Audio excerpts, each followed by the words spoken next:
Welcome to the Simply Love Jesus podcast, where we show you what it means to love God and love people. I hope you're having an amazing day. I hope you're having whatever week you're going through right now, whether it's good, whether it's bad. I just want you to know that I am so grateful that you are here. And my name is Caleb Davis, and I want to introduce all of our co-hosts here. We together are the Simply Love Jesus lead team, and there's a couple other people who work from distance, but these are the faces that you will see most often.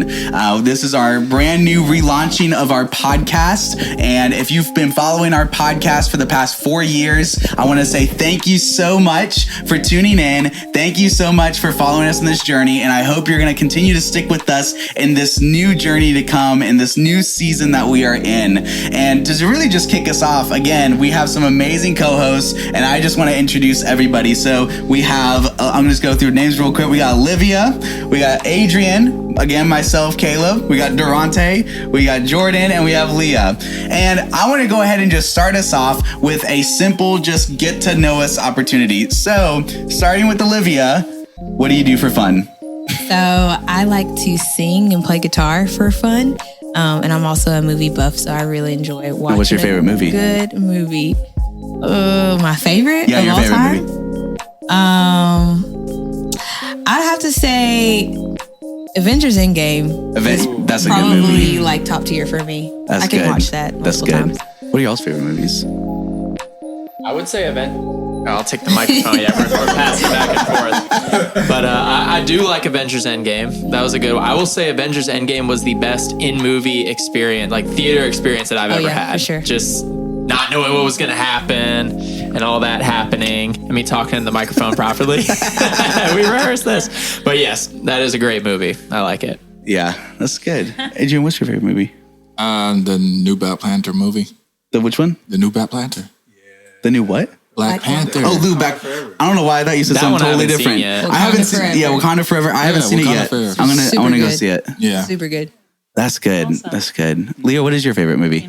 I love Walk to Remember. It's actually a Christian movie. That is Like a Mandy great Moore. movie. That is a sad movie. It is a sad movie, but a good That is a movie. very sad It's movie. very sad. It is very sad. The end. Although very good. Well, Adrian, what do you do Highly for fun? recommend it. What I do for fun is just take photos, and I like to write poetry. So, You like to write poetry? Yeah. That's right. That's true. You do like to write poetry. You like to read poetry. Yeah. In fact, you didn't know this, listener, but these two just got engaged. And Olivia, I'm not going to say it for you guys. You guys tell us the story real quick. Tell us the story of just how y'all got engaged and the whole poetry thing. It's just a beautiful story. So basically, long story short, I thought I was going to a poetry event to watch this guy and be a supportive girlfriend. But all the while, behind the scenes, they had been planning for a couple months a collaborative poem. It's like a group poem with 4 other poets, was it? Yeah. 4 other poets who did a group poem that was based kind of around our relationship. And I was watching him. He was the last poet to perform. And then he got on one knee and asked me to be his wife. Or asked me to marry him. Yeah. So, that was about 3 weeks ago, and probably one of the best days of my life because it was it was the biggest surprise I've ever had in my entire life. Like, when I say had no clue, I have a video on YouTube, so, but I was just like, everything went over my head, and now looking back at it, I see everything, but I mean, y'all, I was clueless. Like, My favorite part was the fact that you were like videoing it. yes, I was So you videoing got- my proposal and had no clue. Like, I'm like, oh, look at me being a supportive girlfriend. All the while, like, no, you're actually about to get proposed to. So it was great. It was so great. Now, Adrian, how long were you planning that ahead of time? How long did you know that was how you wanted to do it? we all kind of pieced it together as it. But like, how long before you actually proposed were you planning that out? You talking about every detail or just the plan of it? Like 2 weeks after like my 30th birthday. Oh, so how long was that until? In September. So it's about a couple months. Yeah. Yeah, that's awesome. Like That's 2 awesome. months, something like that. Man, that's really cool. Durante, what do you like to do for fun? So I just started playing D&D. Really? With who? And why did you not invite me? So I visited a couple of friends in South Carolina, and he's a dungeon master. And so he's been trying to get me to join his, what do you call it, a troop or group or whatever. And I was like, yeah, sure. So he made me a character. His name was Yester. And so I just joined in, and they were in Barovia, which is like a supernatural town. I think they're trying to find like a vampire or something like that. And I jumped in. In the end, I got killed. Okay. But I just like loved it. It was like, he's a really good dungeon master. He's really good at like kind of constructing the scenes and narrating what's happening and really like making it almost like a movie. So that's a new thing. I'm actually creating a new character to join the group. So that'll be cool. And then also I love movies, hanging out with my friends, stuff like that. That's awesome. Yeah. That is amazing. Wait, what was your character? My character was a warrior who was protecting a queen from a small hamlet. And we, along with the group, got ambushed by a bunch of werewolves and a dire wolf. Wow. And it turns out that the werewolf was my brother. I love that. I love that. That's incredible. That was really good. Jordan, what do you do for fun? That is awesome. So, I'm a personal trainer, so I really do enjoy any kind of exercise like hiking, any sort of workout. But if I really had to put it together, I would say I enjoy traveling. Leah and I just went on a road trip a couple weeks ago to Texas. And when I say travel, I don't mean like get on a plane and just go somewhere. I like the actual, I like the journey aspect rather than just like, okay, cool, I'm just going to get on a plane, sit there, watch some movies. You can watch movies on planes now. That wasn't a thing even 15, 20 years ago, and then just show up at your destination. I really do like the journey aspect of getting there as well. That's really cool. What has been your favorite place that you have hiked? That I've hiked. I actually did a lot of hiking last year. My uncle and I did a trip from all the way from Michigan all the way out to Washington State. So we did a lot of cool hikes there. Wow. Yellowstone was very cool. This is going to be a fun story. We almost ran into a grizzly bear twice. Really? Wow. So without bear spray at the time. Oh, so, did you see it? No, we actually didn't. That's the sad part. But no, we stopped off. We were just been driving for 5 hours and we made it into the park. We're finally like, okay, let's stop off and let's hike. That's kind of what we want to do here. So then we get off and there's this man that walks up and he says, you guys got to be careful back there. There's a grizzly bear I just ran into. So we were like, yeah, okay, let's get back in the car. We'll go find something else. Not worth it. So we drive a little bit further and we find like another trail that actually looks more legit, not just like some back roads. Like, okay, this is something that a lot of people probably do. So we go there and we see a sign, the big old sign that just says, warning, you need bear spray here. There are grizzly bears on this trail. So we said, okay, we better heed that warning and go get some bear spray. So another 5 minutes pass, we go in to get bear spray. And as we're walking back, there's this elderly couple that walks up, says, oh, you guys are bold if you're going to walk down that trail. We're like, why? She's like, literally, I just saw a grizzly bear 25 feet away from that sign that says warning grizzly bear. So that sign is true. There's actual grizzly bears there. So then we had our bear spray. We walked on another trail, but I was on edge the whole time, just prepared. When's a grizzly bear going to come in? Like totally, you're prepared to spray because if that happens, like I'm spraying it right in the eyes. That's what you got to do. And so I'm walking right behind my uncle and I hear him just scream, whoa. And I look up and I just see this big brown furry thing. Turned out it was an elk. Oh. But I was thinking bear. All right, I'm spraying the bear. But exactly. This is it. This is the showdown. But it was an elk and it was still staring at us like, get away from my food. But you know. A lot less terrifying than a grizzly bear for sure. That's amazing. But, man. Fun Leah, stuff. what do you like to do for fun? Yeah. Hey guys. So I'm more of like a right brain type of person, I would say. I love the arts. I love like, just like art, photography. I love doing that. Dance. I started out doing ballet when I was younger. Wow. And I did point shoe for a long time. I think we've talked about this too, Olivia, as well. I love to travel. Like Jerome was saying, we do a lot of traveling together. Yeah. So that's awesome. And what's your praising God? What has been your favorite place that you've traveled?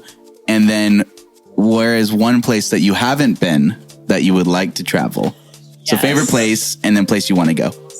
Yeah, so definitely Australia. I have family there.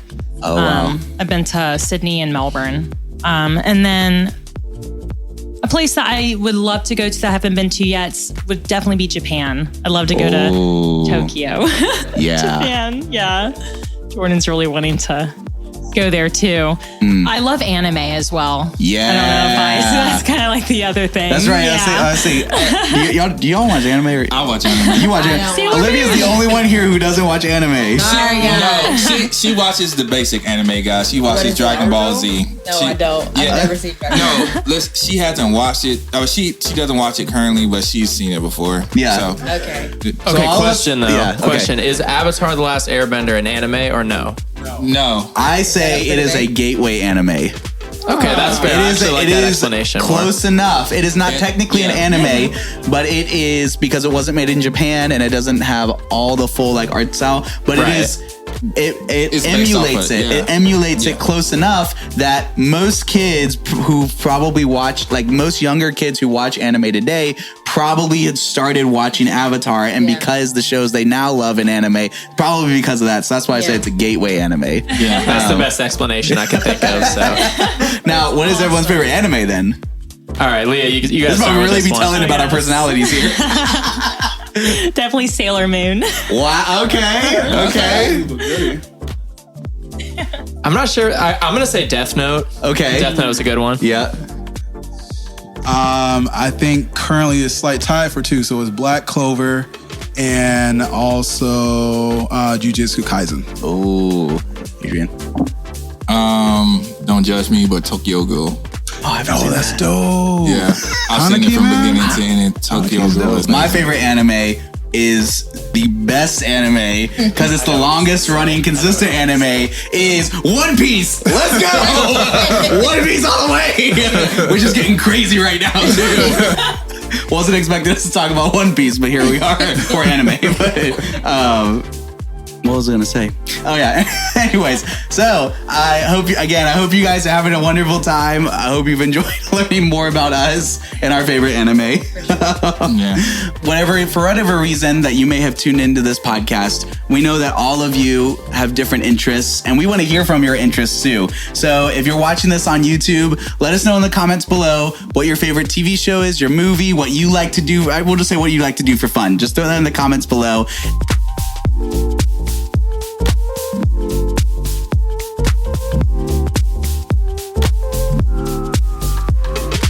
The next thing that I really do want us to talk about is why we are here, why we have come together, why we're even putting on this podcast, whether you're watching on YouTube or whether you're watching this on social media or whether you're just listening on Spotify or Apple or Amazon or whatever, or Google Play or whatever you used to listen to podcasts. The reason we have come together is for a very singular and critical purpose. And that's that the church is divided. We have come together and we are having this show because the church is divided. For over 1,000 years, we believe that the church has been divided and you have been the collateral damage. For over 1,000 years, the church has been split apart and divided over issues. And as a result, people all over the world have felt the collateral damage of that division. Some of you watching this may have been Christians in the past and you may no longer identify as a Christian. Some of you may be a Christian right now and you're a little on the edge because it's a little crazy right now and it's been crazy for a while. Some of you may not even be Christians, but you still feel the damage. You may not even be Christians, but you feel the damage. And especially in America, the church has, for lack of better words, tried to control your life. There are people who are not Christians and have been forced by government to abide by a Christian worldview, even though you don't believe in Jesus. And that is not okay. You have been outcasted by people for the way that you live, for what you believe. simply because you don't believe in what Christians believe. And that is not okay. And that's why we are here. We want to find the followers of Jesus who truly want to show what it means to love Jesus and to love people. Jesus himself said that the most important verse in the entire Bible, the most important thing in all of Scripture from beginning to end, is actually two passages married into one greatest commandment, or as we talk about, one bestest command. And that is Deuteronomy 6:5, which is to love God with all of your heart, soul, and strength. And Leviticus 19:18, love your neighbor as yourself. And we know that so many of you can merely just look on your social media. You can look on a YouTube comment section. Scroll on Twitter today. It's getting crazy over there. You can see for yourself people who claim to follow Jesus, but they live like they're serving the devil.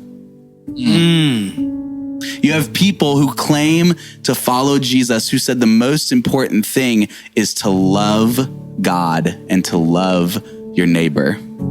But all you feel from them is hate. Christians who are called to give life. We are literally called to give life. And people all over the world, when they look at Christians, they feel death. In some cases, literally. You have preachers who literally advocate for killing people in LGBTQ community. Like, I can pull up, I'll throw it in the show notes if I need to. I'll literally pull up a clip of a pastor out in Texas who has I think he's got over 50,000 followers for his church. And he literally in the video said, you know what we should do with all the people in the LGBT community? We should line them against the wall and shoot them in the back of the head because that's what the Bible says. Wow. And if you don't like that, that's the Bible. This is straight up what he says. I'm not even exaggerating that. Okay. There are people who follow that and say amen to that. That is not a Christian. And there are too many Christians who are too scared to say the truth. We are not going to be scared to say the truth. We are not going to be afraid to just say what needs to be said. Those people who cast death instead of life are not Christians. The person who tries to use the scripture, the pastor who tries to use the Bible and kill you with it and force you to live according to something that you don't even believe.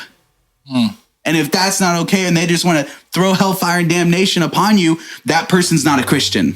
And I will gladly say that with full conviction, and I can back that up with scripture. And so we are tired of living in a world where we're supposed to be part of a church that for all of us, because we're all younger people, we all grew up being told to love God and to love your neighbor. We were told that Christians are about giving life. Christians are about showing love and joy and peace, patience, kindness, goodness, faithfulness, gentleness, self-control. And yet now we grow up and you have all these people who are just so angry and just clawing at each other, but do not realize that they are literally I don't even know what's the word I'm looking for. They are just captured. They're captured. It's deeper than captured. It's imprisoned by death. And that overflows out of them. And then all of a sudden, when we start speaking out and say, no, we're supposed to be life givers. And they say, well, you're just a liberal. Really? We've grown up our entire lives telling us what it means to be a Christian and what the Bible says. And we love the Bible and we know what the Bible says and what it teaches us to be and who we're supposed to be. And the moment that we actually start doing that, then suddenly you have all these people around the world and all these older generation people, or not even just older generation. That's unfair to say it like that. But you have these Christians all over the world who suddenly that's not Christian anymore. And if you don't believe exactly what your good old faithful preacher says on the pulpit, if you don't believe exactly what he says, well, then you're just going to hell. Like, you have people who think like that, who talk like that. We've all encountered that. You've encountered that most especially. You see them on the street corner with picket fences and bullhorns, and they don't emulate the love and the life that God gives. And that, man, if you get to know me, there's one thing that you will know. And I'm pretty sure all of them, these guys can testify to this. There is only one thing in this world that makes me triggered and will get me angrier. The only time I really throw my anger at something is when Christians who claim to believe in Jesus do not live how Jesus intended for us to live. When Christians who are supposed to give life instead throw death. That is the only thing where I really throw out my anger. But you have all these other people who think that they're close to God, and yet their idea of righteous anger is being mad that you don't believe what I believe. It's not about, well, you're throwing death. It's just about the fact, well, you don't read the Bible the way I read the Bible. They think their idea of righteous anger is that you, a person who doesn't follow Jesus, isn't living how Jesus told Christians to live. And they think, well, I can get angry about that because that's righteous. No, it's not. You want to talk about righteous anger? Every single time Jesus God had righteous anger was against the very people who claim to follow God. So I've gone on a rant for long enough. I want to take a moment because each of us have stories.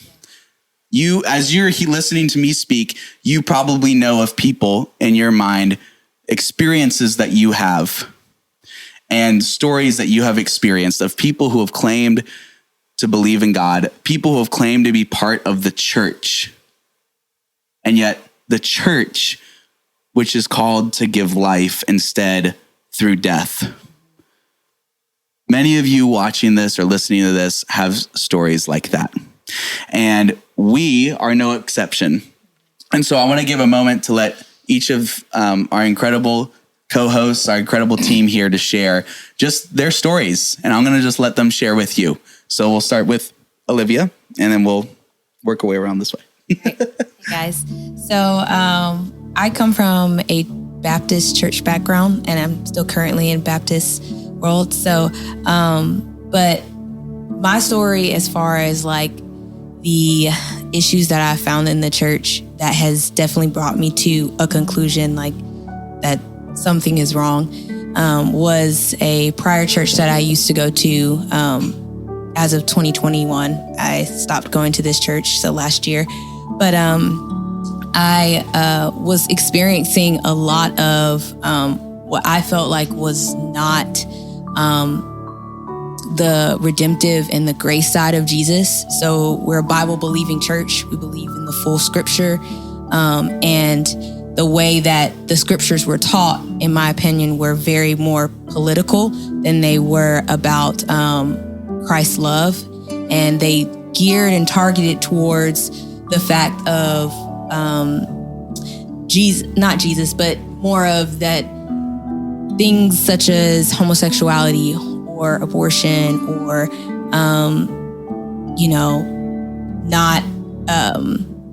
not getting married before, living together, whatever the situation. It was very, don't do this, don't do this, don't do this. You're kind of terrible if you do this. This is not of God.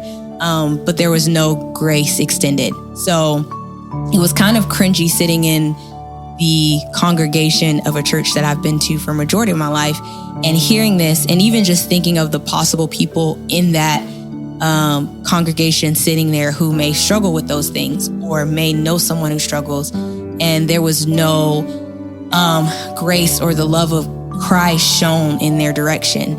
And even as somebody kind of as the outside looking in, because I don't personally struggle with those, but I do have a lot of friends and family who do, it was like, man, I would not want them to be here right now. You know what I mean? And I think that was the sad part about it, is just like, of course you want to invite people to church with you, because that is, like you said, Christians, we're supposed to be life-giving.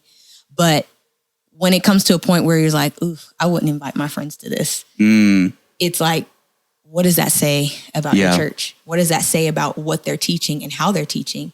Is this really of Jesus? You know, even though we say we're a Bible believing church, are we really interpreting the scriptures the way Jesus like wants us to see it and walk in it? Or we're coming from our own political view or opinion or whatever that looks like. And so it started to bother me a lot, and it really started to mess with my heart. And, you know, I felt a lot of conviction just from the Lord that it was kind of time for me to move elsewhere. And it was a hard transition leaving that church because, like I said, I'd been there majority of my life and been on leadership there. And so it was a hard transition, but I knew it was best for my spiritual growth and health because that was not where I was growing. And I definitely did not believe what they were saying, and nor would I invite someone to hear that, and Christian or non-Christian, to be honest. So I wouldn't, if I can truly say, I wouldn't invite someone to my church, or hold on, let me see what they're preaching about first. You know, then I feel like that's a red flag. And I definitely was like, I'm not trying to be a part of any community where I don't even feel like confident in someone else coming and inviting someone else to come and hear it. So that's my testimony, church testimony. Have you seen that? Because that was at the church that you used to go to. Was it like growing up? You said, or so. Have you seen that? Because you've obviously gone to different churches outside of that. Have you seen that as like consistent in multiple different churches, or do you feel like your church was like this like extremist like point of view, or was it more like, I don't know, just like talk on that a little bit? I don't feel it was very, to me, it was very subtle. Like just which is sometimes where some of the greatest damage is done. Yes, it's just that subtle twist, and you looking back at it, I felt like it took me a while to open my eyes to it. But once my eyes were open to it, I couldn't unsee it. Yeah. And I heard it in every single sermon. So it started to really like mess with me. But yeah, like you were saying, I did see it in other churches. It was different because the demographic was a little different. Yeah. And how they used it was different. But the subtlety was there. But the subtlety was still there. Yeah. And so I can gratefully say that I'm a part of a church that I absolutely love and invite anyone to, because that's not what we do. Yeah.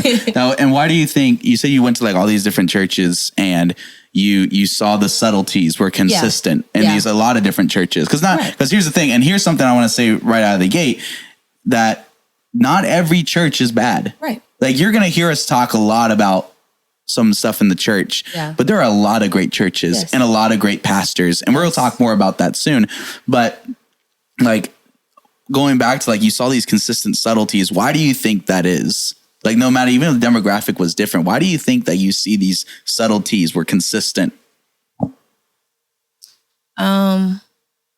If you've thought about that before, I don't know. I honestly haven't thought about that, but just in my own opinion, I think a part of it was, I think it's just like tradition and how they like grew up. That's exactly what I was going to say.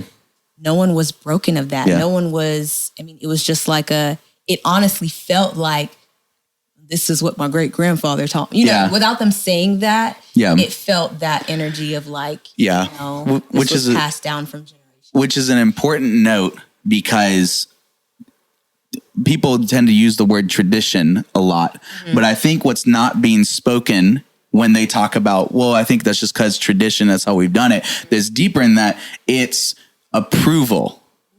That's good.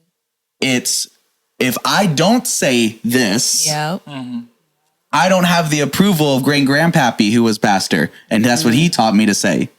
I don't have the approval of pastor down the street who I get lunch with, and he preaches like that.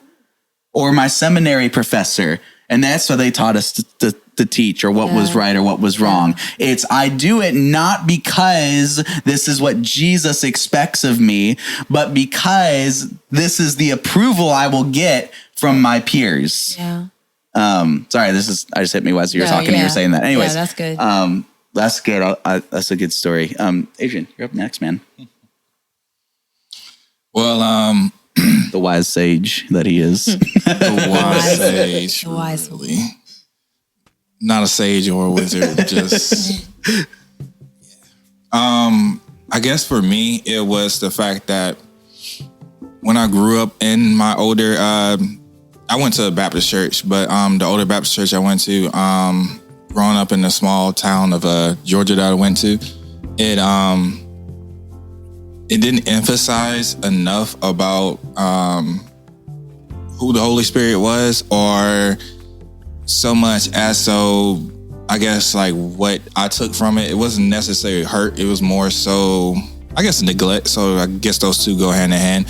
But it was more so like not the importance of mental health and emotional health once I become aware of like, how I'm wired and what I'm going through. And then, telling people like, hey, like I'm going through this, or I'm going through this mental thing, or I'm going through this emotional thing. Like they give you the spiritual, but they don't give you so much the practical side of it.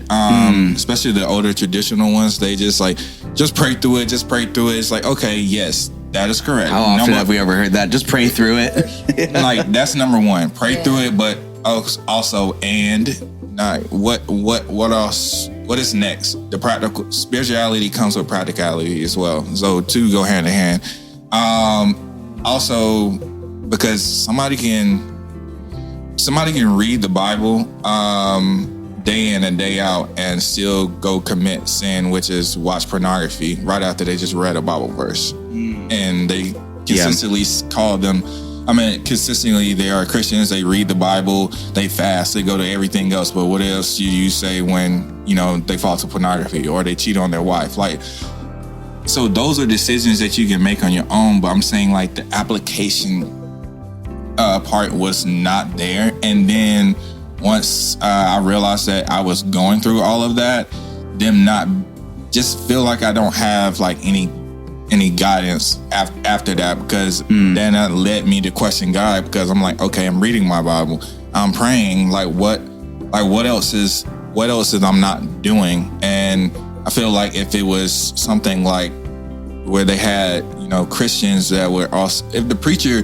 knew how to also be a counselor, if that wasn't make sense, because I believe that most preachers are supposed to do that, but I feel like sometimes they just come with the spiritual advice and not know what the mental aspect of it is, and how God actually does care about your emotions, and how he doesn't see us how we see ourselves, like as dirty. He sees us clean, and using scripture to heal those wounds and provide healing for us. So I guess that was my thing of like, everything is divided. And then with the and then when 2020 happened, everything with the emotional side, but also with them not addressing everything that was going on racially, they would try to either do two things: make it too much about race, and then just every sermon would be about that, and not be too much of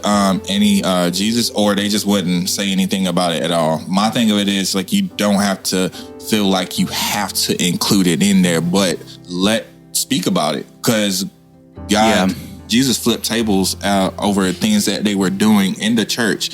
And the church is supposed to be the example to the church that is planted in a community. You're supposed to look at the 10 to 5 mile radius of the households that are around there and see how they're impacted. And if they're not being impacted, then the church is not being successful, because the church is supposed to go beyond the four walls. And I felt like 2020 was exposing the church, and the government is not supposed to be leading in charge. The church is supposed to be leading charges for us, like setting an example of how to love people. Letting people know that they're loved by God, no matter where they come from, their religion, their creed, and we're supposed to give life and not slice them with our tongue and how we feel. And that's what made me know that things have to change and simply love Jesus.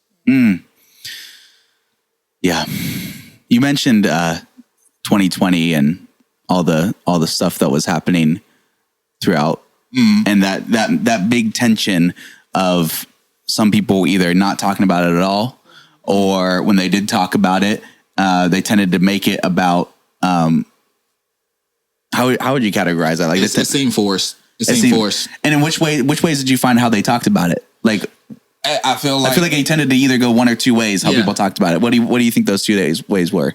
I think the two ways where they were gonna force it into it's, for example, the same way Target and all these brands switched up when 2020 happened, saying, "Oh, we're gonna be inclusive. We're gonna start doing all of this." It's like, but why do you care? Like before this all happened, you weren't doing this. So it was the way that it came about. It's like, okay, now that it happened, it was kind of like it was the same mentality they would use to push the Bible in your face. Now they putting like racial reconciliation in your face. And it's like, okay, don't make it all about that. Like it.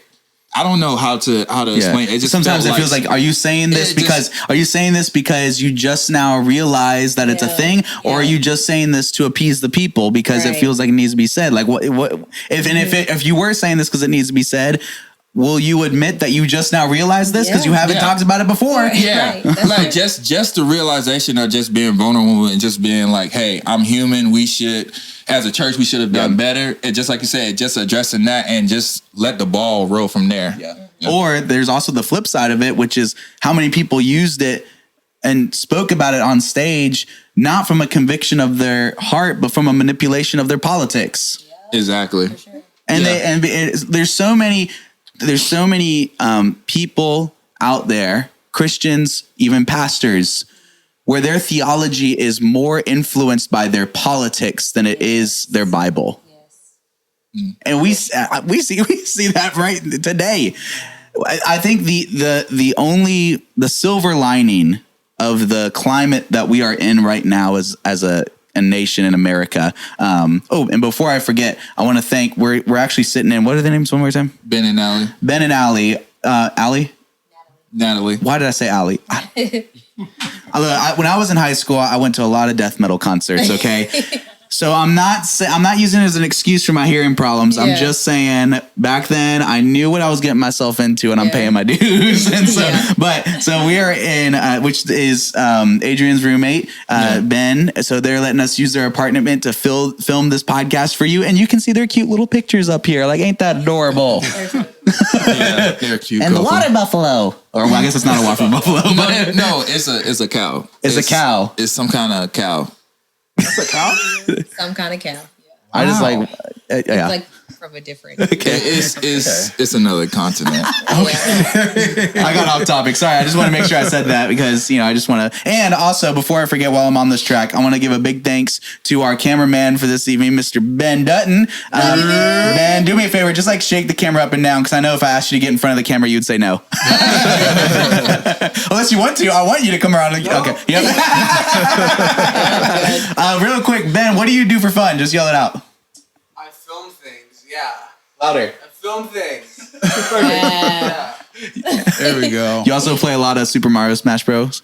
Yep. Oh, and also and a lot of Pokemon. A lot of Pokemon, actually. Oh, really? Trading cards. I'm a loser. I'm a nerd. You're not. You're my favorite. All right. Yeah, Ben is very talented. He is very talented. He's also a great musician, and so I want to make sure to give a shout out to him as well. But anyway, so going back to what we were talking about, you have these people when they talk about it, it's so influenced by their politics and not as much influenced by scripture, or love for people, or love for people. Dante, you're next, man. Yeah. So it's actually kind of ironic that I'm sitting here because I think 2021, actually 2019, I had said I would never enter a church again. Tell us more about that. Yeah. Well, I guess you're about to. Tell us more about that. Like you weren't already about to. So I didn't grow up in church like many of you. I had a relationship with God, though. I talked to him every day, and as a kid, it just kind of came naturally. But I never grew up in a space where there was church culture.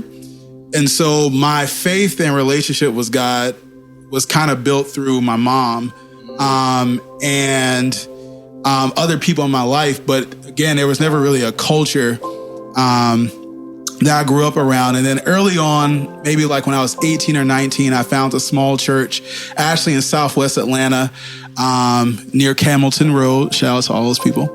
And they really did a good job of like kind of pouring into me. But even there, I saw that there were certain issues and things like that that stuck out to me. But they did care about me. And I left that church remembering that. And then I went up to upstate New York. If any of you ever grew up there, you'll know there's not really a church culture there. It's very intellectual, very agnostic, atheist. And so I didn't have a space to really kind of feed my spirit. And so I came out of that, going to Boston and hoping that I could find a church community. And that really wasn't the case. For a long time, I didn't really have anyone to talk to Jesus about. And I remember praying to Jesus and asking him, I was like, I just need someone to talk to you about, because I don't have that. And so basically 2017, I got diagnosed with major depression, major depressive disorder and generalized anxiety. And things got really rough after that. And I was like, I need a community. And so I found the Catholic Church.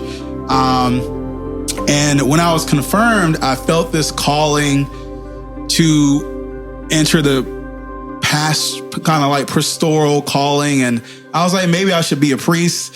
I talked to the priest and I was like, hey man, I want to be a priest, but I love women. So I don't know if those two things are going to go hand in hand.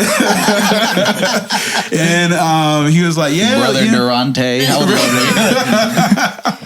And so he was like, yeah, let's talk. And I think 3 months passed and I did everything. Like he would see me at communion. I would say, hey, can we talk? He's like, yeah. And so eventually it got to a point where I just came up to him at the end of Mass and I was like, hey, can we talk? And can I have your personal phone number if that'll be easier to just connect with you? And he just snapped on me.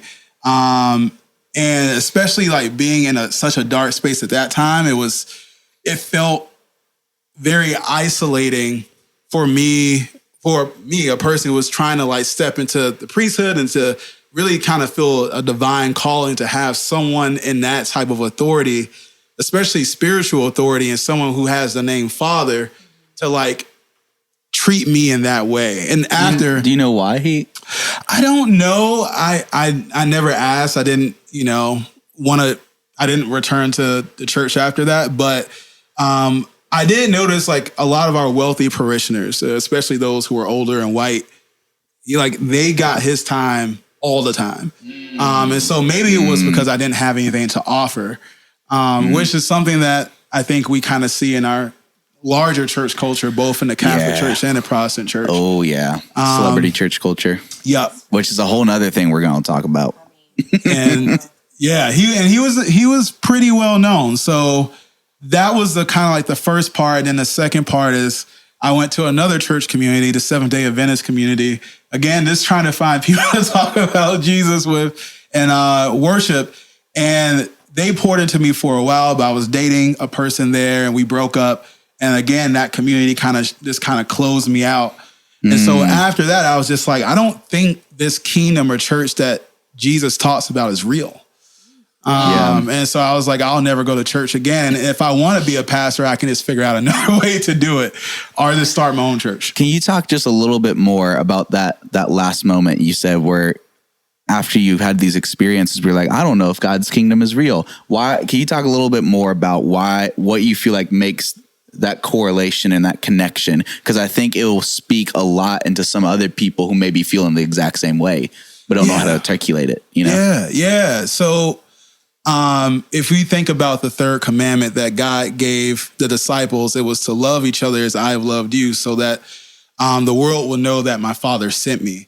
And so that was the thing I was looking for in the church. And that was the thing that was missing because love seemed conditional. Yeah. However, what Jesus through Christ was asking us to do was to love unconditionally in grace and in hope and faith. And that I just hadn't seen that. I didn't see it in the Catholic Church. I didn't see it in the Protestant church. Yeah. And of course, there's also like the race stuff. Like when I moved to Atlanta, there were a lot of churches who just weren't addressing the issues that we have with white supremacy and racism in America. There were churches that weren't addressing the LGBTQ community well, right? And condemning them in hatred versus actually having a dialogue. Yeah. And so there's this, like, I kept on seeing things that kind of perpetuated this idea that the church is not a safe space. The church is not a loving space. And I'm sure many of you have felt this way before. The church is a space where really, I think, at the time, evil kind of rests in. And so that drew me away from trying to integrate into that space. Well, I think it's such an important thing that you note, because you said one of the primary reasons because you didn't see any evidence of that thing that you were looking for. Mm-hmm. The reality is, if we were doing any other subject, science, history, if you're just you just looking even politics, it doesn't matter. If someone makes a theory or claim, but you don't see any evidence of that being true, if you don't see any evidence to support that claim or that theory, you would say, that's nice that you wrote that down, but it's not real. Right. That's how science works, right? Someone comes up with a hypothesis, but if the evidence that they have found does not support that theory, then it's not science. It's not consistent. And yet somehow we place these, it's because we're all sinful people. Yeah. Well, it's all because we're not perfect. Well, doesn't matter. No. It doesn't matter. All right. The reality is Jesus said that when he's talking about false teachers, but this also applies to his followers as well. He says bad trees cannot produce good fruit, and good trees cannot produce bad fruit. Mm-hmm. So every tree that does not produce good fruit will be cut off and thrown into the fire. Yeah. Mm-hmm. Trees. That is not a message. Originally, the original direct context of that, Matthew chapter 5, he's talking about preachers. Mm-hmm. He ain't talking about your regular person who don't believe in God. He's talking about preachers. Mm. He's talking about, and by extension, he's talking about believers. Mm-hmm. So anyway, sorry, I didn't mean to. Thank you for expounding upon that, because I think there's so many people who feel that. Yeah. Jordan, tell us your story about that glorious beard. Real quick before I go into my story, I do want to even talk about what Durante you were just talking about, how I think all of our stories talk about a lot of judgment in the church. Now, how many times has somebody that you don't know comes up to you and tells you you're living your life the wrong way? How many times are you just going to be like, oh, okay, yeah, you're right, I am. Let me just listen to you. Like, because that's a lot of how a lot of churches do go about trying to quote unquote convert people into Christianity. But yeah, I just wanted to point that out. And where do you see this most often? Who do we see this first reflected in? In the church? Well, in the church, but who do you most often interact with growing up? Your parents?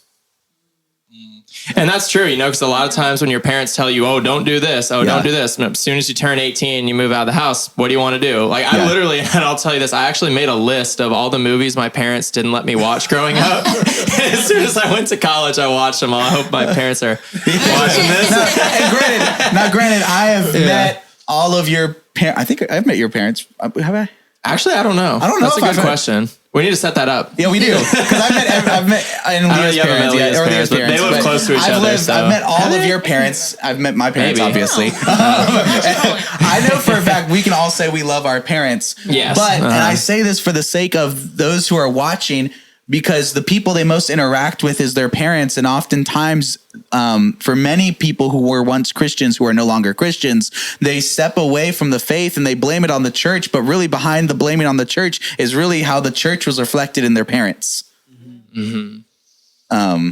So, yeah. Anyways, go on with your story. And honestly, I think that it is, yes. I really like that. Do you want to speak more on that? Yeah. You can speak more on that if you want.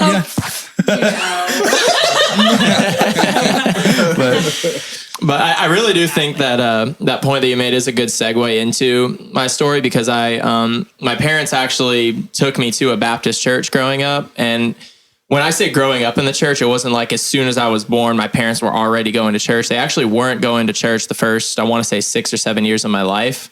And then all of a sudden, a neighbor actually invited my parents to this Baptist church. And then all of a sudden, it was like, all right, well, we're going to be doing this every single Sunday. We're going to be going to church. And, I just kind of accepted it. I was 7. So, I went through that Baptist church all the way until I graduated from high school. And I never really felt... I will say from the pastor, I never really felt any sort of judgment, but I did kind of feel that that vibe in the community of like, God's always watching and you need to do the right thing at all times. And you just kind of use that to strike fear into you. And that's where the subtleties that Olivia was talking about come in, because, people will say, well, I never felt like, you just said this, just direct quote. You're saying, well, I never really felt this like from the pastor, but I started feeling that vibe from the community. Mm-hmm. That's a result of the pastor's teaching. Correct. Yeah. Mm-hmm. It's just important because you may have not felt that directly from them, but this is why and this is how, this is a phrase you'll hear in the Bible, the yoke of the teacher. A yoke is in Jewish Jewish discipleship in first century Israel. A yoke was a rabbi's teaching.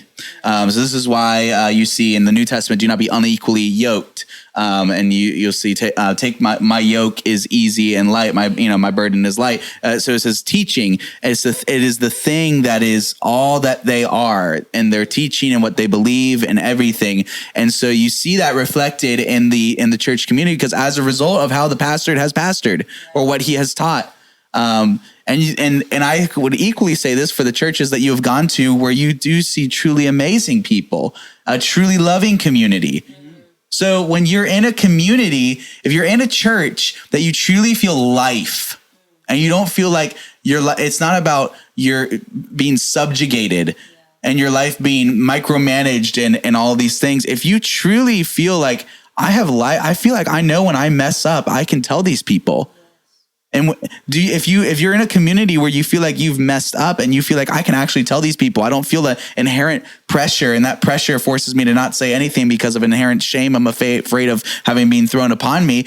Do your pastor a favor and send him an email and thank him, because he's got a lot of weight on his shoulders or her shoulders, or so whoever your pastor is, thank them, because there's a lot of pressure on pastors. And there's a lot of bad pastors out there, but there are also some incredible pastors out there. So, but anyway, sorry to interrupt, but keep going. No, that was a fantastic point, because I really did feel that throughout the church. Like if I ever had any kind of doubt about what the church stood for, or any temptations to do anything wrong, I just felt like I could not bring that up anywhere in a small group to anyone, or I felt like I would just be judged and kind of shunned. Now, once I went off to college, I didn't completely just immediately reject Christianity. I actually joined a Christian group at my university, and was like, okay, I'm just gonna attend this group once a week. It'll be similar to church. I'll keep that going, because I still do believe and I do want to still do the right thing. However, it was about maybe a month or so into going to this youth group. Youth group, youth group. I always think of like, 13-year-olds, but I was 18 at the time. But I was bringing up some questions, or kind of had some doubts in my mind, because now I'm living in college, and now I'm, not just living under my parents' supervision in that sense. So there was a lot of people just with different opinions. Maybe I don't believe in God, or I come from a different religious background. So I started having some doubts, and the only thing that they brought up was, I want to say it was Romans 9:10, just saying, who are you to defy what the Lord says? Romans 9. Romans 9. I don't have the verse right in front of me. Yeah, but essentially talking about like, if you have any kind of doubts, well, that's just because you don't know what you're talking about, because you're not God. Which I mean is a great verse in context, but not to use for that purpose. Well, and the context of that passage is more talking about, it's a whole passage really about the sovereignty of God, right? But it's more talking about actually I'll just pull it up and read it for you. Let's pull it up, yeah. Let's be good Christians. The context of it is more talking about the direct quote that you're speaking about is when it's talking about the creator and the created. Correct. And it's talking about who, can the clay say to the potter, or can the pot say to the, what is the potter? I think the clay say the clay to the potter. say to the potter, why have you made me this way? But who are you to speak to who are you to speak to others? So in Romans 9, it goes into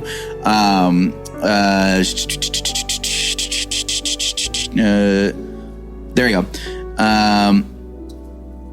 So it's, well then, starting in verse 19, Romans 9:19. Actually, we'll go back to 17, where it says, "For the scriptures say that God told Pharaoh, I have appointed you the very purpose of displaying my power in you and to spread my fame throughout the earth." So you see, God chooses to show mercy to some, and he chooses to harden the hearts of others, so they refuse to listen. Well then, you might say, why does God blame people for not responding? Haven't they simply done what he makes them to do? No, don't say that. Who are you, a mere human being, to argue with God? Should the thing that was created say to the one who created it, why have you made me like this? When the potter makes jars out of clay, doesn't he have the right to use the same lump of clay to make one jar for decoration and another to throw garbage into? And this passage has often very been misused because it misses the context of what Paul is talking about here. People often use this as a very like shame casting thing. Like, well, who are you to speak back to God? God can use you for it. He can harden your heart. He can show mercy upon who he shows mercy, and all these things. But it misses the dramatic context of we'll get into a whole nother day, but the short version is that God so often, yes, can show mercy on whom he shows mercy and harden the hearts of those whom's hearts he wants to harden. But the reality is he always puts the option in front of them. Right. And most of the time he shows mercy anyways. Mm-hmm. Like oftentimes, like how many times did he threaten Israel? And he would say, if you don't do this, this is going to happen. You'll be destroyed. But then they don't get destroyed. Because he shows mercy. So it's a whole nother thing that you can get into. But yeah, it's a passage that is often very misused, like you experienced. Oh yeah, that was a prime example of that. And it was pretty much from that moment, I just kind of dropped everything. I stopped going to that group. I was like, yeah, okay, if that's the church's only rebuttal against my objections, then, this is kind of a free pass for me to go do all those things that I wanted to do. Like, all right, now I want to go experience drinking. I want to go experience all these, the things that the typical college life, so to speak. And I pretty much did that all 4 years of college. Had no desire to go back to church. I did have sometimes meet up for coffee with some of those people in the group, and they tried to bring me back, and I was like, I'll think about it. But I just kind of had this wall up at that point that I don't want to go back to church because, I always just felt this judgment, and now I feel control. I feel free. Yeah. It wasn't until around 2019, I want to say, that I started hanging out with some friends that went to a church, and, they were really accepting and fun to hang out with. And then all of a sudden they're like, hey, you should come to church with me. All of a sudden that wall's back up there. I don't know about church, but, we could go do anything else, go to lunch or something like that. And eventually after enough times, I was like, all right, fine, let's go try out church. Why not? You guys are cool. Like, we'll probably just hang out. Why not? And then once I walked into this church, I actually felt just acceptance. I felt like, wow, everybody is just very down to earth, and they're just there loving Jesus and not trying to tell you what you're doing is wrong, not trying to change your lifestyle, but just truly like coming from the word and loving Jesus. And I honestly hadn't experienced that before to that degree. So that's what really, after going there for a couple months, it really did make me reevaluate my life and say, this is what I needed to hear. I needed people that, they didn't come to me immediately and say, you need to go to church. They initially said, hey, let's be friends and hang out. And then invited me to church. Yeah. And I think that was just a much better approach, and it worked out, Yeah. That's incredible.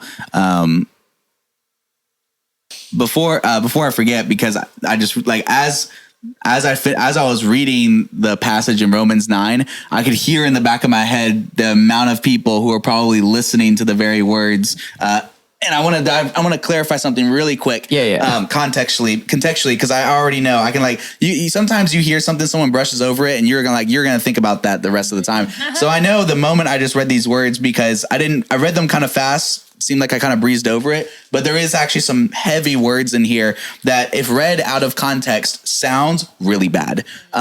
So I'll go back to this passage again. And I just want to, and I won't talk about it long because it's not the focus of the episode, but I just know people are going to hear it and they're going to think to themselves or whatever. So I want to clarify that right now. Going back 17, for the scriptures say that Pharaoh, I have appointed you for the very purpose of displaying my power in you and spread fame throughout the earth. So you see, God chooses to show mercy on some, and he chooses to harden the hearts of others so they refuse to listen. So many people, when they hear this, well, then you might say, why does God blame people for not responding? Haven't they simply done what he makes them to do? Then he says, no, who are you? And you're human to argue with God. Should the thing that was created say to the creator who created it, why have you made me like this? When a potter makes jars out of clay, doesn't he have the right to use the same lump of clay to make one jar for decoration and another to throw into the garbage? When you read that, the average person might think this just applies to anybody. So when they look at their own life, if their life is fallen apart or whatever, and they think well, does that mean, my life's just falling apart because God just decided to throw me in the garbage? And this is the thing that I really want you to pay attention to. In verse 17, for the scriptures say that God told who?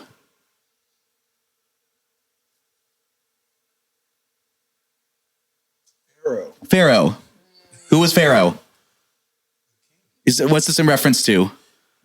Moses, Exodus, right? Mm-hmm. All right. What is happen in Exodus? Who are the main people at play here? Moses, the Hebrews. Yeah. And what were the Hebrews at this time? They were slaves, okay, to Pharaoh. And was their slavery like nice, wonderful, kind, whatever kind of thing? No, it was what we typically associate as slavery. It was brutal and it was harsh. This is why early in the 1800s, this is where you have there was a lot of, in the African-American church, early in the 1800s, and you still hear this as a reflection today, a lot of times Black churches will go back to Moses.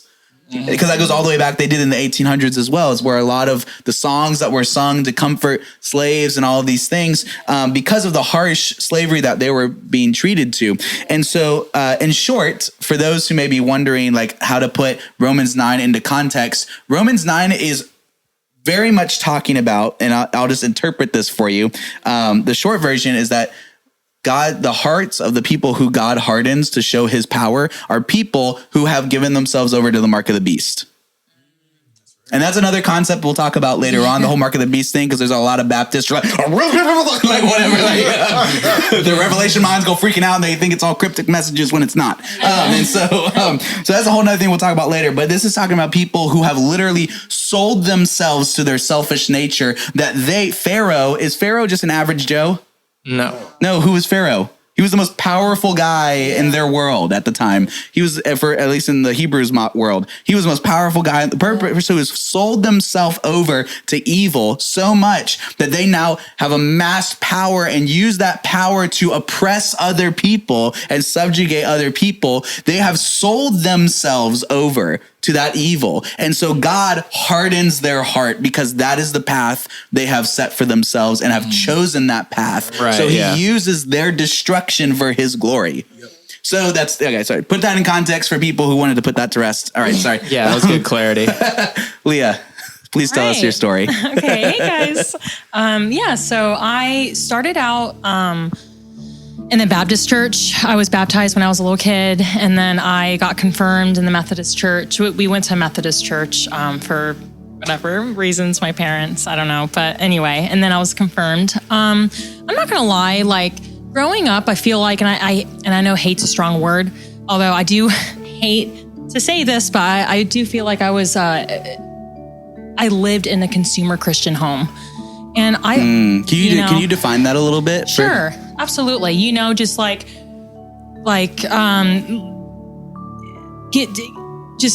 consuming everything but not giving. You know, and it's like, well, how do you think of consumer? Sure. Think of consumer. What are consumers? Sure.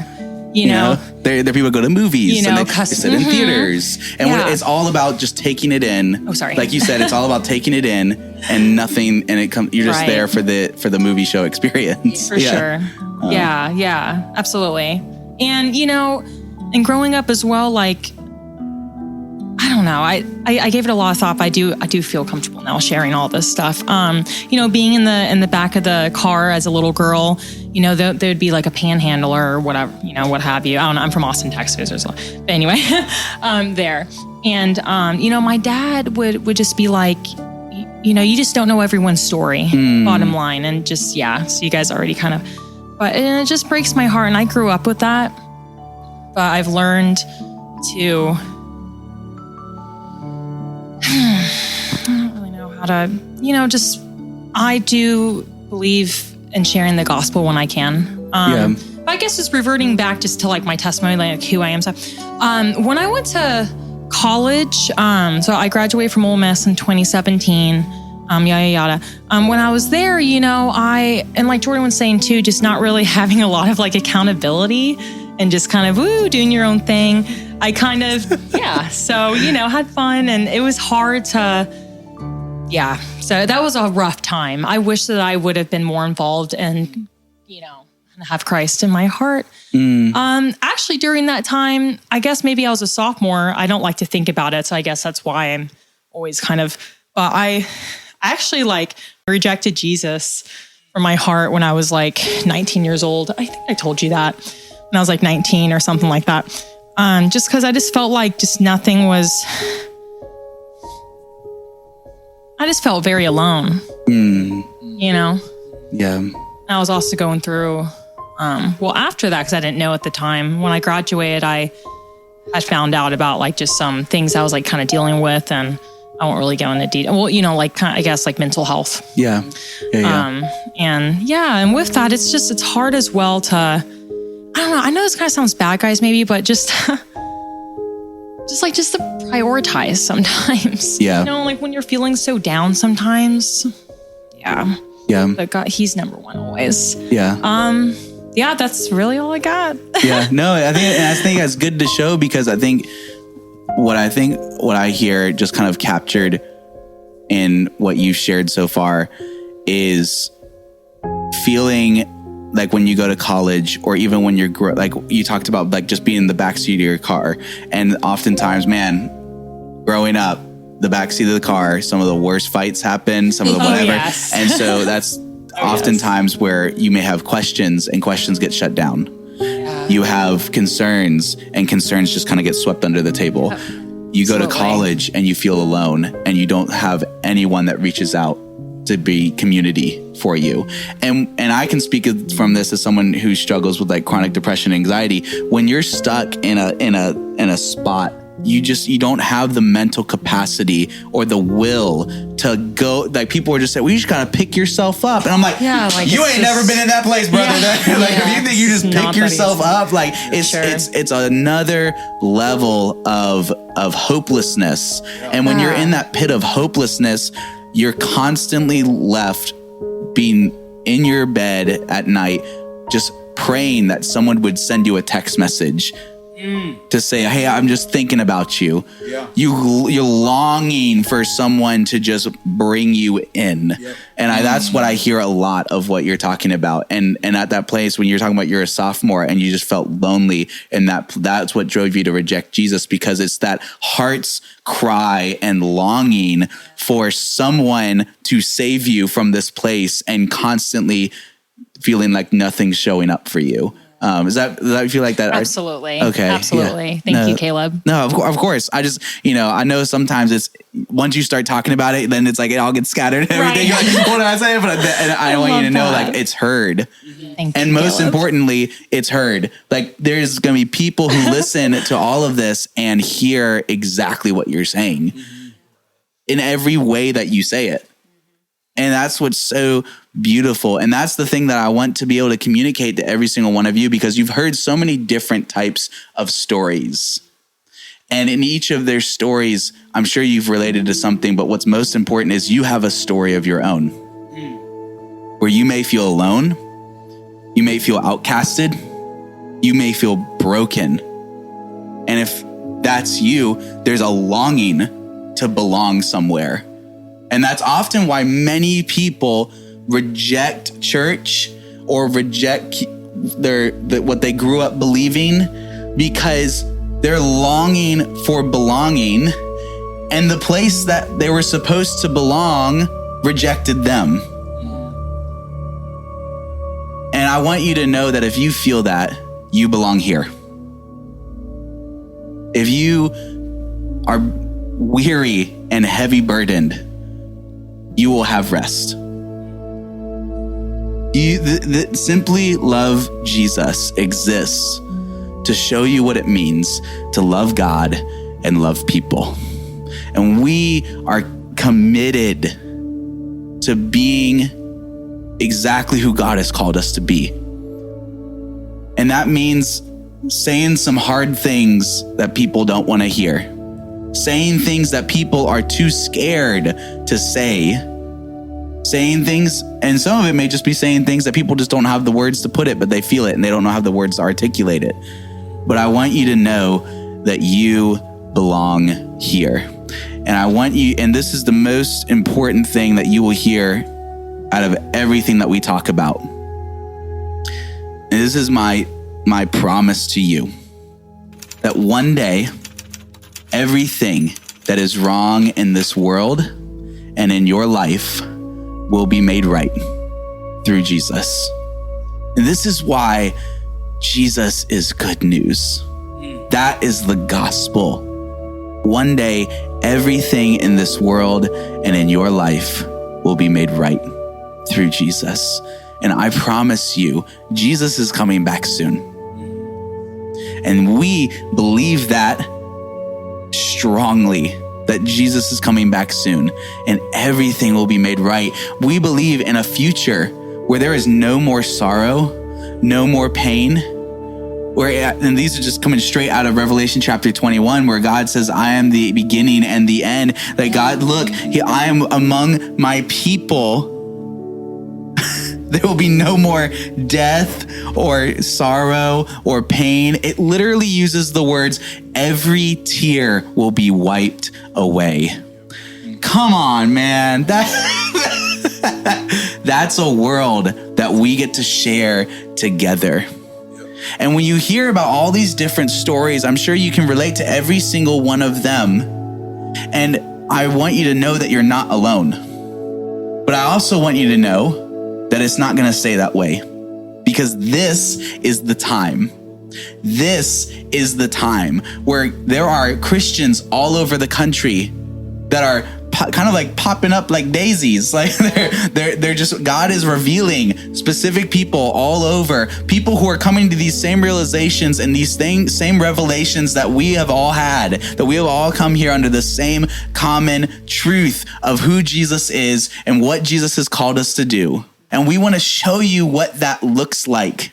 Because the difference is there's a lot of people out there. There's a lot of podcasts, a lot of YouTube channels that talk about some of the things that we're talking about. There's a lot of people who want to write about things that we're writing about. But you want to know the one thing that we are going to do that those podcasts don't? We're giving solutions. A lot of them want to raise problems and say that there's something wrong. This isn't right. That's not right. But nobody's telling us how to fix it. And this is where that changes, because we are going to tell you how to fix it.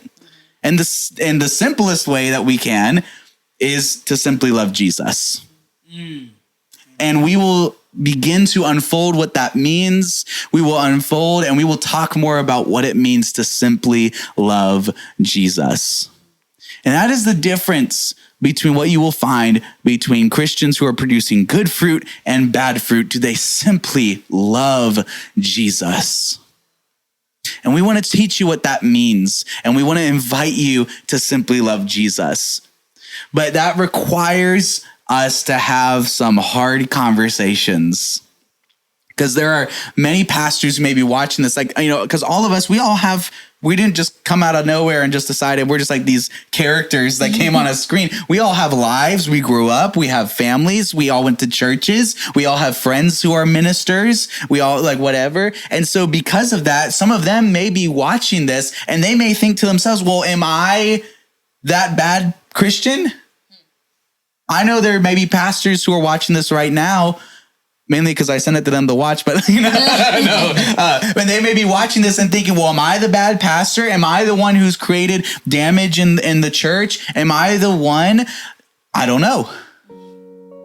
I know some amazing pastors. Most of our friend group and people that we know, we love them and care about them. I can't answer that for you, but we're going to give you a challenge for you to find out for yourself. So what we're going to do, actually, Leah, would you mind handing me that blue notebook that was in my backpack? We want to do a challenge with you guys because, again, we're here to give solutions. We want to give practical support. There's actually also, sorry, I forgot to tell you this. Oh, yeah, thank you. You answer my next question. Thinking ahead, Leah. So what we're going to do is we're going to do a little bit of a challenge together. And if you're watching this or you're listening to this, this is going to be... Doing this one-handed takes skills. Look, my notes. He's like, looking at my notes. So what we want to do is we're going to give you guys a challenge because here's the question that we want to ask you. How far are you willing to go to follow Jesus? Whether you're a pastor, whether you're just a Christian, whether you're just a Christian, that was a bad thing to say. I'm sorry. I take that back. Whether you are a Christian, whether you're a minister, whether you're a pastor, you're a professor, maybe you're not even a Christian. And that question may be really easy for you to answer. How far I'm willing to go right now? You're like, not at all. But wherever you are at some level, if you want to know whether you are part of the problem or not, we're going to do a little challenge together for you to figure that out for yourself. And in the process, I would obviously encourage you to pray. Invite the Spirit to join in you with this process. I don't know why I do that.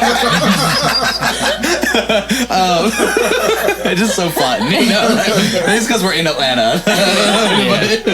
It's just very fun to do. But we're going to do a challenge for you to kind of do a self-assessment for yourself. A self-assessment for your... That's not... I can't. We're going to do a challenge. And in this challenge, it'll be a great way for you to answer that question for yourself. And in the process, you will pray over this. You will think about this to yourself.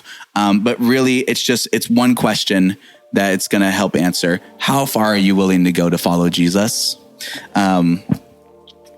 Jesus also kind of raises this question, and we'll talk about that in a minute in scripture. But for the challenge, you're going to bust out a piece of paper, and at the top, you're gonna write the question that we'll be discussing. How far are you willing to go to follow Jesus? So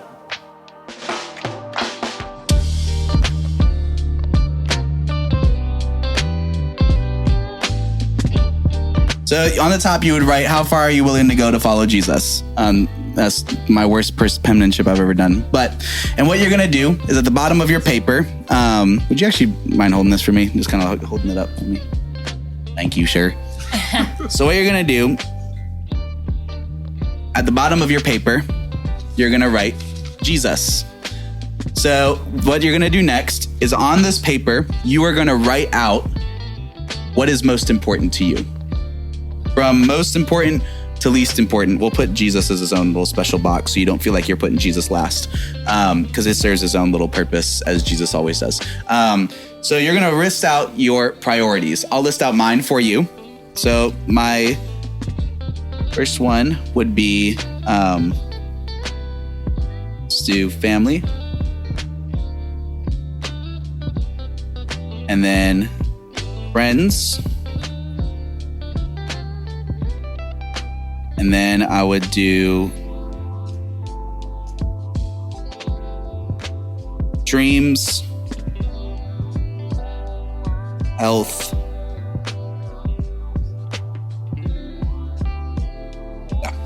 mine are very simple. So I really only have 4 priorities in my life, which is my family, my friends, my dreams, and my health.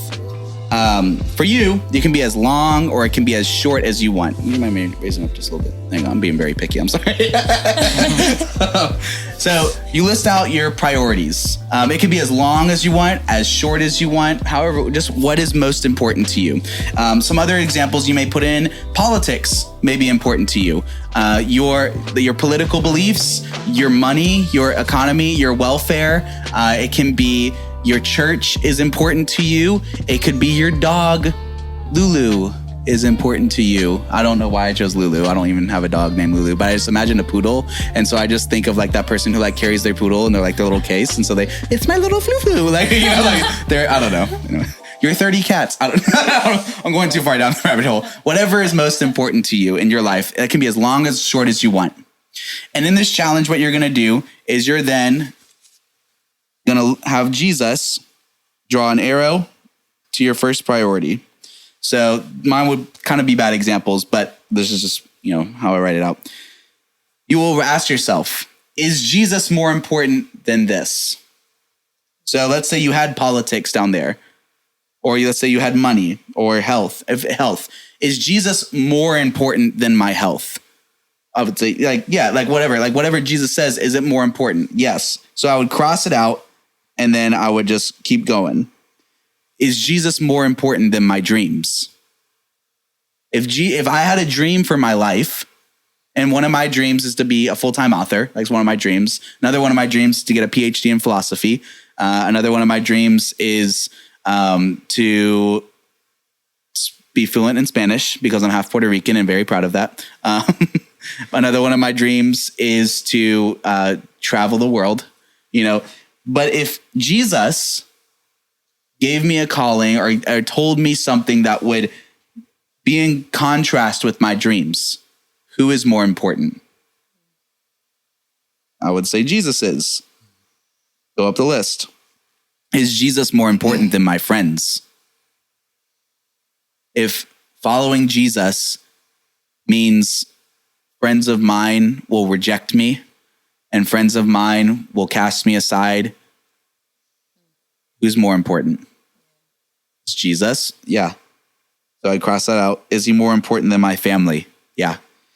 Now, and you would just do this exercise. Now, you'll know, thank you, Durante. It's very simple exercise. And what I want you to take notice of as you're doing that exercise is really think about it. Don't just flippantly go, yeah, Jesus is more important than this. You know, put thought into it. And you will notice that the higher you go in your priorities, it should become increasingly more difficult to answer. And this is how you begin to start noticing whether you are part of the problem or not. And here's why. Because let's say you get to politics. Is following Jesus more important than who you vote for? Is following Jesus more important than even getting involved in politics? Your gun rights, your whatever, like your rights as free speech, your constitutional rights as an American. Is Jesus more important? Is it more important if following Jesus meant you forsake your own right to free speech? You forsake your own right to all these American dreams that you enjoy. How difficult is that for you to reconcile?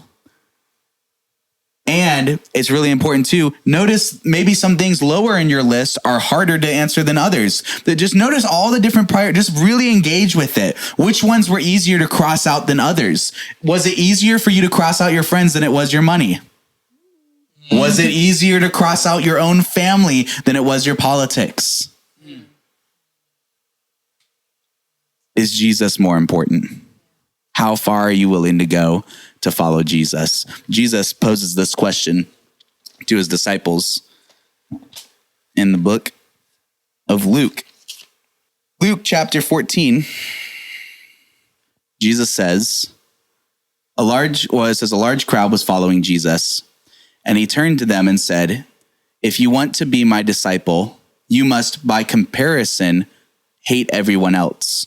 Your father, your mother, your wife and children, your brothers and sisters, yes, even your own life. Otherwise, you cannot be my disciple. And if you do not carry your own cross and follow me, you cannot be my disciple. Now, that word hate there is not used in the same way we would use the word hate, but it is important. It's not this idea of hatred as in like you hate your own life. I hate myself. I'm stupid. Meh. No, that's not what he means by hate. This is going back again to this exact exercise. Contextually, that would be the exact thing that we're talking about.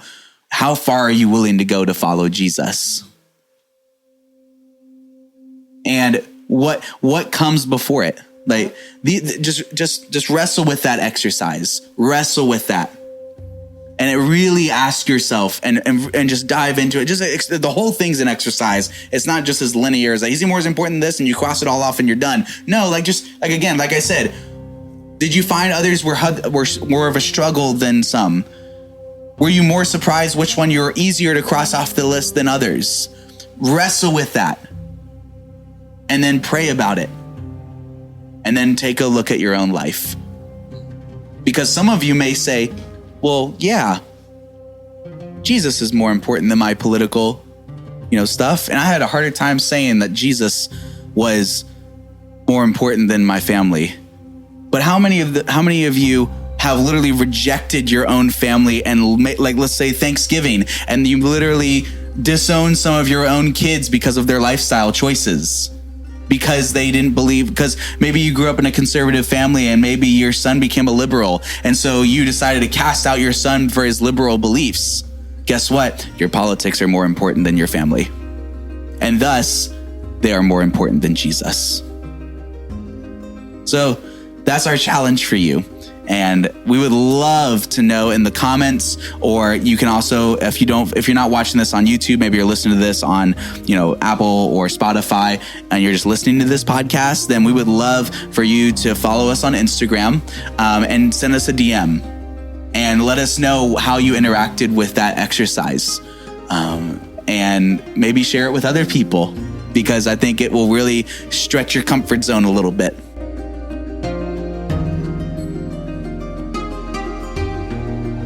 Jesus demands of us when he asks us, if you truly want to be good news to the world, you truly want to follow the person who is the giver of life, that requires you to put him above everything else.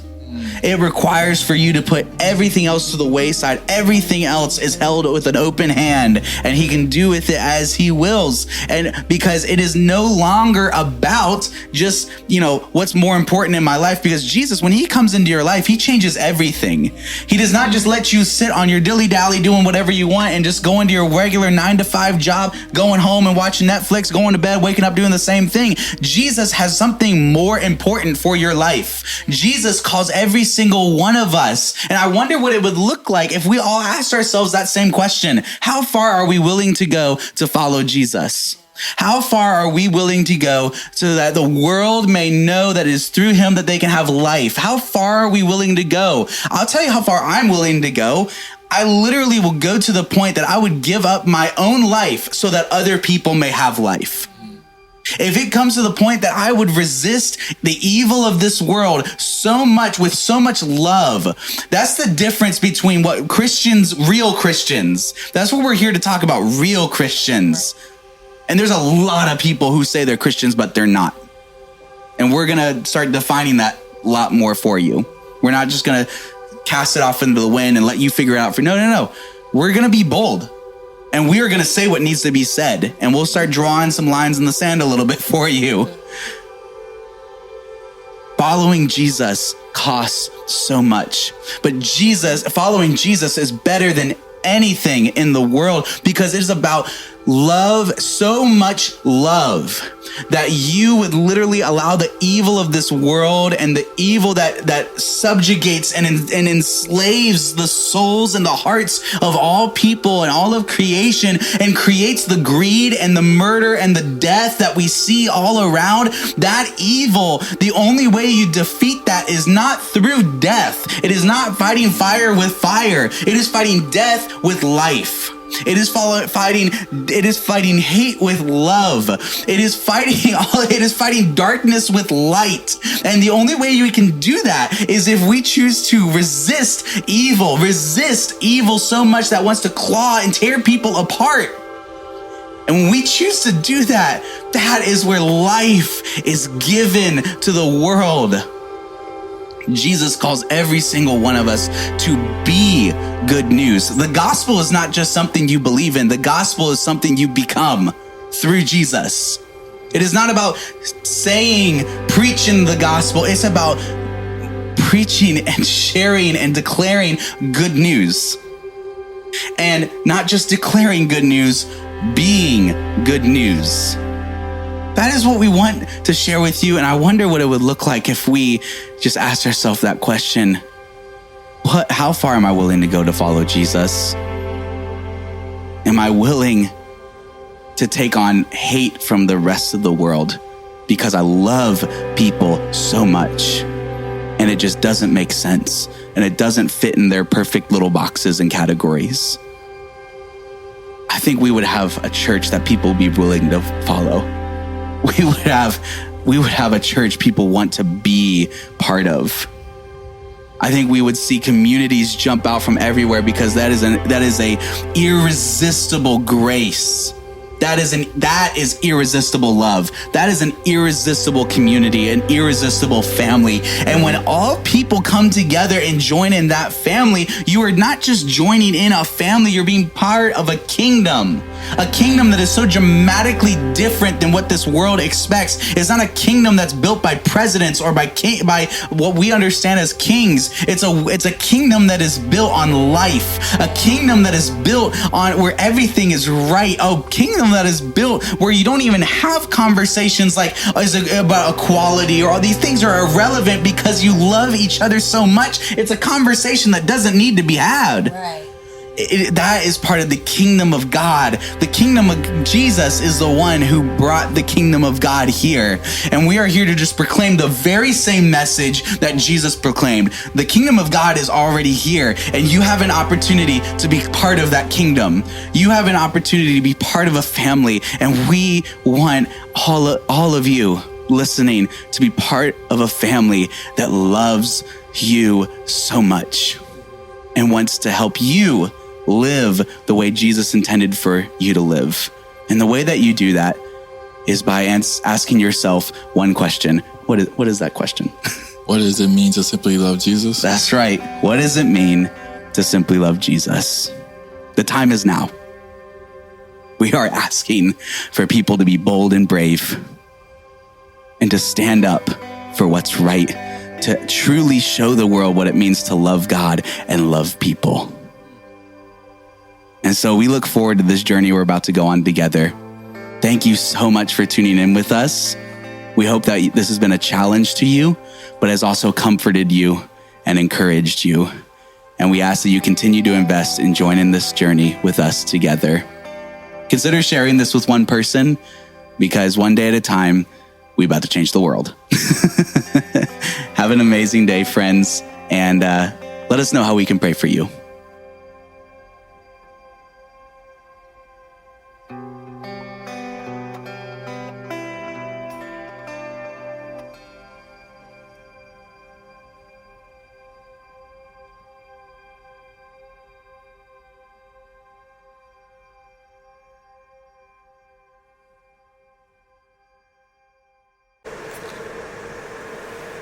And I assume you're starting us off, right, Caleb? Yeah. All right, we are just double checking things. We believe. I'm going to pull this up real quick before I continue. It's actually already here. We're good. We're rolling. All right, perfect. Welcome to the Simply Love Jesus podcast. I hope you're having an amazing. Well, actually, okay, there you go. Welcome to the Simply Love Jesus podcast, where that old intro is coming in on me. That old intro. Welcome. Got it. Okay. I think you should keep all this in, by the way. I will. This is gonna be bloopers later. There we go. All right.